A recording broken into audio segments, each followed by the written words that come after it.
छत्तीसगढ़ में लॉकडाउन के बीच शराब की दुकान खोलने को सरकार ने मंजूरी दे दी, लेकिन सवाल ये खड़े हो रहे हैं कि लॉकडाउन के बीच शराब की दुकानें खोलने के पीछे आखिर सरकार की मजबूरी क्या थी? क्या जान से ज्यादा जरूरी है शराब, या फिर इसके पीछे वजह कुछ और है? देखिए रिपोर्ट।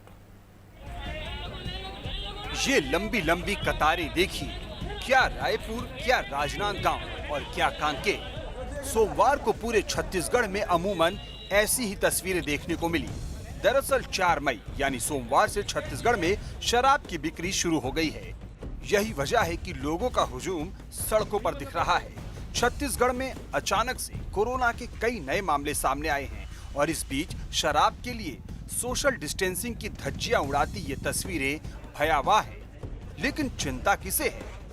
कोरोना तो मानो बीते हुए कल की बात हो गई, इसलिए आने वाले कल के लिए सियासी बिसात भी बिछनी शुरू हो गई है। बीजेपी जहां इसका विरोध कर रही है, तो वहीं कांग्रेस इसके लिए केंद्र को जिम्मेदार बता रही है। ये जो शराब बिक्री खोली गई है, केंद्र सरकार के घोषणा के बाद ये परिस्थिति बनी है।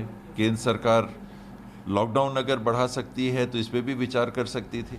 हालांकि दूसरी तरफ प्रदेश सरकार राजस्व की हानि की बात भी कर रही है, साथ ही इसका ठीकरा केंद्र पर भी फोड़ रही है।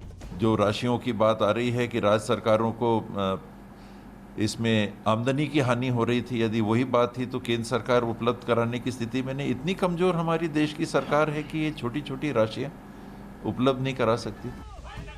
उधर बीजेपी ने शराब की बिक्री को लेकर प्रदेश सरकार के खिलाफ हल्ला बोल दिया है। सोमवार को बीजेपी कार्यकर्ताओं ने शराब बिक्री के खिलाफ सड़कों पर उतरकर प्रदर्शन किया। यह विरोध अनवरत जारी रहेगा।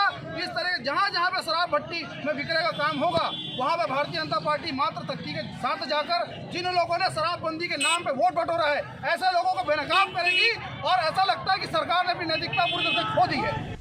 बहरहाल अब छत्तीसगढ़ में शराब पर सियासत और इसके गणित को समझने की कोशिश करते हैं। दरअसल विधानसभा चुनाव के समय कांग्रेस ने शराबबंदी को मुद्दा बनाया। 2018 में सत्ता में आने के बाद कांग्रेस ने शराबबंदी पर एक कमेटी का गठन किया, लेकिन ये कमेटी अभी तक शराबबंदी पर कोई भी फैसला नहीं ले पाई है।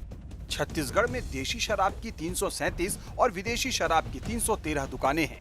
इन दुकानों का संचालन छत्तीसगढ़ सरकार ही करती है।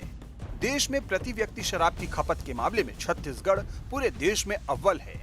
2018-19 में छत्तीसगढ़ को शराब की बिक्री से 4,700 करोड़ रुपए से अधिक का राजस्व मिला था। छत्तीसगढ़ उन राज्यों में है जिन्होंने केंद्र के आदेश से पहले ही लॉकडाउन घोषित कर दिया था। हालांकि इसके बाद भी राज्य में शराब बिक्री पर रोक नहीं लगाई गई थी। जब इसे लेकर विरोध शुरू हुआ तो 23 मार्च से शराब दुकानों को बंद करने का फैसला ले लिया गया, लेकिन एक बार फिर 4 मई से शराब की बिक्री शुरू कर दी गई है। बहरहाल सोमवार से ही शराब की बिक्री शुरू हुई, तो दूसरी तरफ इसी दिन दुर्ग, कवर्धा और सूरजपुर में कोरोना संक्रमण के 1 दर्जन से ज्यादा मामले सामने आ गए। इसमें कोई दो राय नहीं कि लॉकडाउन की वजह से सारी आर्थिक गतिविधियां लगभग ठप हैं। सरकार को भी पैसों की सख्त जरूरत है। शायद यही वजह है कि जोखिम उठाकर भी कोई भी सरकारें राजस्व का मोह छोड़ना नहीं चाहती। रायपुर से आदित्य नामदेव के साथ टीम न्यूज़ स्टेट।